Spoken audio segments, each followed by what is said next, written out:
देशात सुवर्णनगरी म्हणून ओळख असलेल्या जळगावच्या सराफ बाजारात भूतो भविष्यते अशा पद्धतीने सोन्या आणि चांदीच्या दरामध्ये तेजी पाहायला मिळते आहे आणि सोन्याच्या दराने जो आहे 1 लाखांचा आकडा पार केल्यामुळे कुठेतरी गजबजणारी सुवर्णनगरीमध्ये आज शुकशुकाट पाहायला मिळतो आहे। आपण आता जळगावच्या सराफ बाजारामध्ये आहोत। आपण जर बघितलं तर एप्रिल महिन्याच्या सुरुवातीपासूनच जळगावच्या सराफ बाजारामध्ये सोन्या आणि चांदीच्या दराने मोठी उच्चांकी गाठली होती। वेगवेगळे रेकॉर्ड जे आहे सोन्याचा दर रोज मोडत असल्याचं या ठिकाणी पाहायला मिळत होतं आणि काल चक्क या सोन्याच्या दराने जो आहे 1 लाखांचा टप्पा ओलांडला। आजचे जर सोन्याच्या दराचा जर विचार केला तर जळगावच्या सराफ बाजारामध्ये सोन्याचे GST सहित दर हे 1,02,500 रुपये आहे, तर चांदीच्या दराने सुद्धा 1 लाखांचा टप्पा ओलांडला आहे। मात्र जर बघायला गेलं तर सोन्याचे जे दर आहेत ते आजचे दर हे सर्वात विक्रमी दर असल्याचे जळगावच्या सराफ बाजाराच्या इतिहासात पहिल्यांदाच सोन्याच्या दराने जो आहे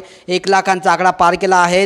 जळगाव नव्हे तर संपूर्ण देशामध्ये सोनं पहिल्यांदाच 1 लाखांचा आकडा जो आहे ओलांडला आहे। त्यामुळे कुठेतरी जळगावच्या सुवर्णनगरीवर सुद्धा याचा परिणाम झाल्याचं पाहायला मिळतं आहे। सातत्याने डोनाल्ड ट्रम्प यांनी अध्यक्षपद राष्ट्राध्यक्ष झाल्यानंतर त्यांनी घेतलेले धोरणात्मक निर्णय, तसेच चीन आणि अमेरिकेमधला टेरिफ वॉर, या सर्व गोष्टींचा तसेच आंतरराष्ट्रीय ज्या घडामोडी घडत आहेत या सर्व गोष्टींचा परिणाम हा जळगावच्या सुवर्णनगरीवर सुद्धा झालेला आहे। त्यामुळे ज्या पद्धतीने 1 किलो चांदीचे जे भाव आहेत तेच 10 ग्राम सोन्याचे भाव आहेत, त्यामुळे आता या ठिकाणी सोन्याची खरेदी करायची कशी असा प्रश्न देखील या ठिकाणी सर्वसामान्य नागरिकांना पडलेला आहे आणि त्यामुळे निश्चितच या सर्व गोष्टींचा परिणाम हा सराफ बाजारावर झाला असून ज्या ठिकाणी सुवर्णनगरी ग्राहकांनी गजबजलेली असते त्या ठिकाणी आज शुकशुकाट पाहायला मिळतो आहे। त्यामुळे निश्चितच आता सोनं जे आहे किंवा चांदी जी आहे ती सर्वसामान्यांच्या आवाक्यात राहिलेली नाही। त्यामुळे आता 4 ते 5 दिवसांनी अक्षय तृतीयाचा सण साजरा होणार आहे।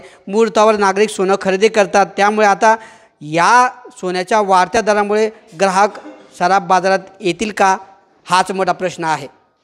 किशोर पाटील, TV9 मराठी, जळगाव।